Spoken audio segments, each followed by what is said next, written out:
If you're new here, welcome. I'm Preston, a licensed broker and land investor with hundreds of deals under my belt. On this channel, I'm breaking down the exact systems, the strategies, and all the lessons I've learned so you can build your land business faster. So let's dive right into it. All right, so today we'll be talking about how I'll start a profitable land flipping business in 2026. The exact strategy I will use to hit my first 200K flipping land from scratch. So the first thing we have to talk about is why we are targeting foreclosures specifically. Now, this is foreclosed land, right? And this is where most beginners get it wrong, right? So the reason we are targeting foreclosures because, for one, we are just starting out our business, right? I'm approaching this from a perspective of a investor who is not really sure which way to go about it, how the first deal should look like. So I'm approaching it from that perspective, not necessarily someone who's a bit more seasoned. So the reason we are targeting foreclosure is because this is going to have the highest rate of return. This is going to give us the most bang for our buck, right? These listings or these properties have already been filtered, right? They've already been filtered. We're not sending a direct campaign for 10,000 mailers or 10,000 pieces, 20,000 pieces. And just dealing with the 1 to 4% conversion rate or 1 to 3% conversion rate. We already know that these properties that are in this foreclosure state, they are already distressed, right? So we just have to find a way to reach out to them, right? So the reason we are focusing on foreclosures because, one, the sellers are ready to let go, right? More than likely they have inherited this property. They no longer care about it. And that's really the reason why a lot of the times, I would say maybe 75 to 80% of the time, why it's even going to the state, why it's in the foreclosure state. And there's low competition in this space. And what I mean by that, you're already targeting land, right? Land in general is a less popular asset, or a less popular asset class. So you have very little competition. And then you also have to factor in the state that you're mailing in, or the county you're mailing in. So even then you're adding additional filters that will prevent a lot of the competition that you may deal with. And these conversions and conversations become much easier. And I'll discuss that a bit later. So 2, your time is valuable. Stop wasting time on low value deals. We do not want to target $1,000 properties. We don't want to target 2 or 3 or 4 or even $5,000. I would say 5,000 is the bare minimum. It's the absolute bare minimum that I would even target. And in my land business, in this today, I would actually stay away from that. But if you're beginning, I know that capital may be a constraint for you. So that's why I'm factoring in that $5,000 threshold. And the reason I'm saying this is because a 50K deal or 100K deal or even a 400 or 500K deal takes the exact amount of time as $1,000 deal, $2,000 deal, $3,000 deal, right? The processes or the due diligence that an investor spends and the due diligence that a investor actually goes into researching a property, it's the exact amount of time for these larger deals as it is for the smaller ones. So we really want to attack these high value assets, right? These properties that are going to give us 3X's, 4X's, and allow us to hit that 200K threshold fairly quickly.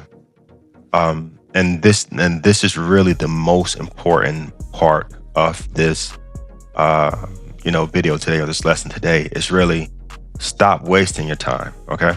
So in the foreclosure state, when we're kind of deciding, what we're trying to target, us understanding that, hey, we're not going to hit those $1,000 parcels. We're not going to waste time with those $2,000 parcels. We're still in our thinking stage. We haven't yet hit the building stage yet. Right. So let's go down to the $5,000 filter. So I did touch on this a bit when we stated that our time is valuable. Now, we need to set our standard before we start, right? our time is extremely valuable. We do not want to waste it on these $2,000 deals, these $3,000 deals, right? This is a non-negotiable from day one. I wish I started this a bit earlier, to where I would only target higher end properties. I would have been a lot farther in my journey. But, these are lessons you have to learn. And I'm glad I learned them a bit earlier than later.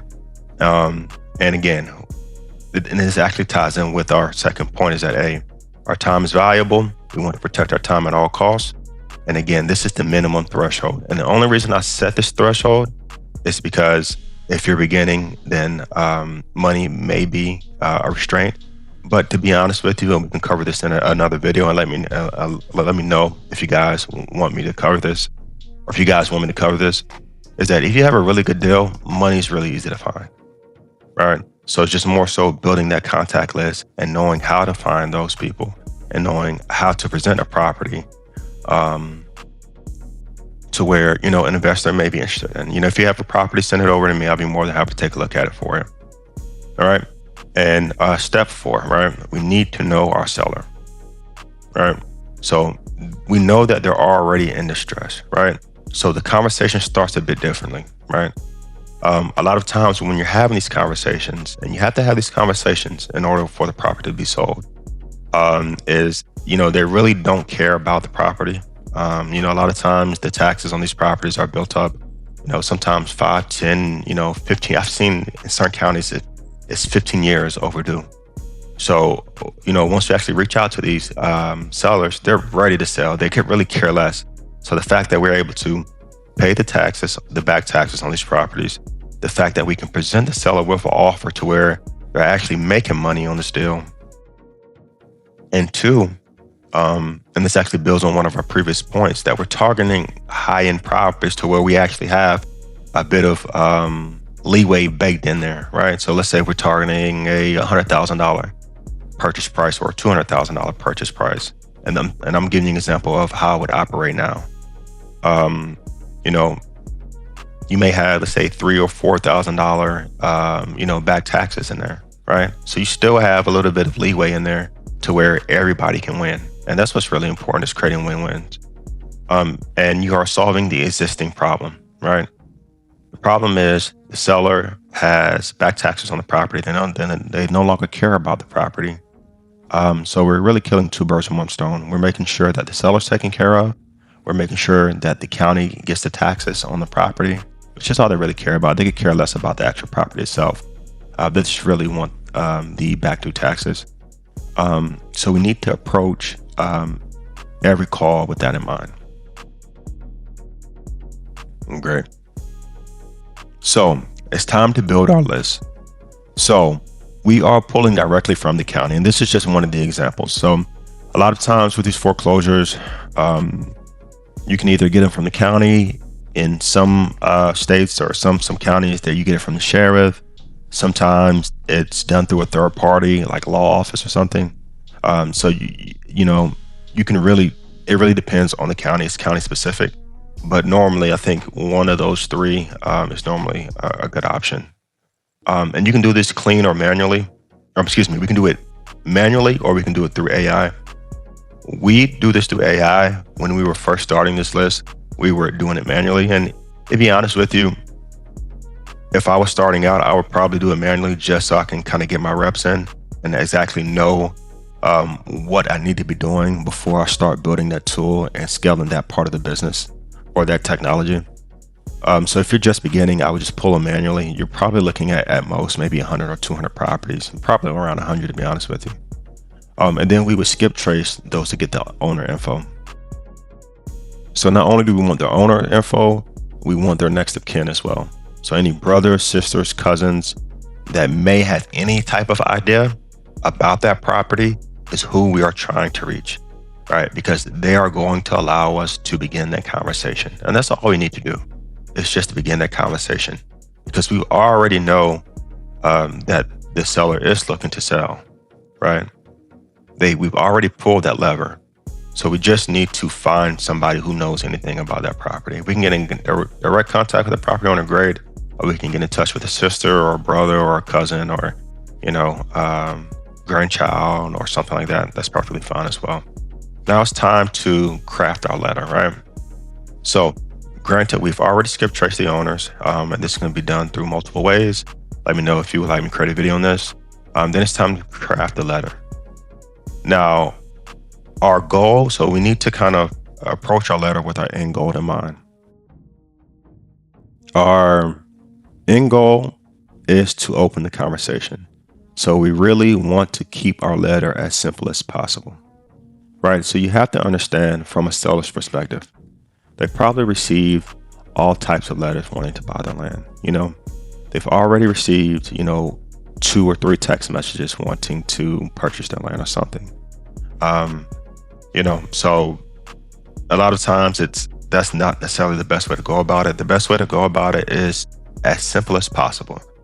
And when we initially started, we sent a handwritten letter, a simple handwritten letter, maybe 2 sentences that stated, "Hey, I saw this property and I'm interested in buying it. Here's my number. Give me a call. I would love to talk with you." Something that simple, right? But the fact that it's handwritten, the fact that it's in a handwritten envelope does wonders and really, really helps that conversion rate. And just let them know that you want to buy and have the phone ready before anything goes out.